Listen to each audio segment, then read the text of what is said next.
Sektoreille pääsyt ovat sitä luokkaa, että niitä ei kovin paljon tässä voi antaa, ja kiekko ensimmäistä kertaa sisään maaliin maalintekijänä Ilja Kovalchuk. Kyllä Prohorkin ketjun pyöritys vähän enteili tätä. Suomella jäällä oli Lajusen johtama ketju, Lajunen, Pesonen, Koivisto, ja näin Ilja Kovalchuk siirtää Venäjän 1-0 johtoon, kun reilu 15 minuuttia ottelua pelattu.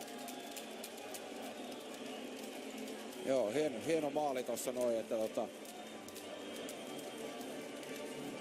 tossa tavallaan kun Suomi tuplaa tonne, niin sitä kautta, eli tavallaan sinne menee useampi mies siihen kiekkoon ja koetaan sitä kautta irrottaa. Tietysti tuossa tulee tuo irtokiekko, mutta sitä kautta tuo Kovalchukki jäi tonne maalin taustalle ja sitten taas hyvin maaliahneena pelaajana tulee sieltä kulmasta maali eteen.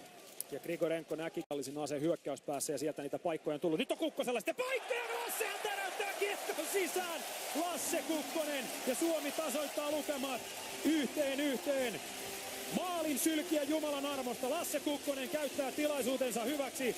On erinomainen laukaus ja sieltä se menee takatolppaan nuollen sisään ohi Ilja Sorokinin. Ja Lasse Kukkonen 155. maaottelu ja maajoukkueura 4. osuma tulee. Näin Sorokin pudottautuu patjoilleen. Tilaa löytyy ja lukemat 1-1. Siinä käsipalloilija Kukkonen nappasi kädellä hyvin kiekon ja tuolla tavallaan maalivahti on pikkasen väärin sijoittunut tuossa, että olisi voinut olla vähän enemmän ulkona ja peittää se kulma ja vähän liukuu ohi.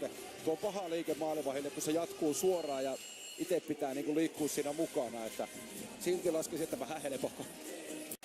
Puoli minuuttia jäljellä, hyvä levitys Lepistölle, jälleen vähän luistimi tulee Kontiolan paikka ja siellä se on venäläinen, luistimista se menee, kaikki lasketaan, tämä oli tuloillaan, Kontiola onnistuu ja vie Suomen 2-1 johtoon, kun ottelu kolmas erä on käytännössä puolivälissä.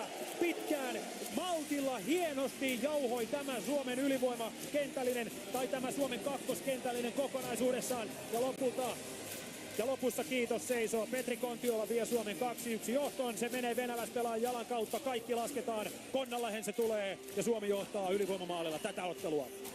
Taas sitä, että miten pienistä asioista on kiinni. Eli Dadonovilla oli pahollisuus antaa paikka tonne Viking Linelle, eli tonne ylös ja jätti pikkasen kesken niin kuin kauan sitten jo. Eli varmaan tuolla noin minuutti 20 sekuntia ennen kuin tämä maali tuli ja sitä kautta ei tullut purkua ja sitä kautta lähti tämä ralli pyörimään. Että hienosti Suomi maltti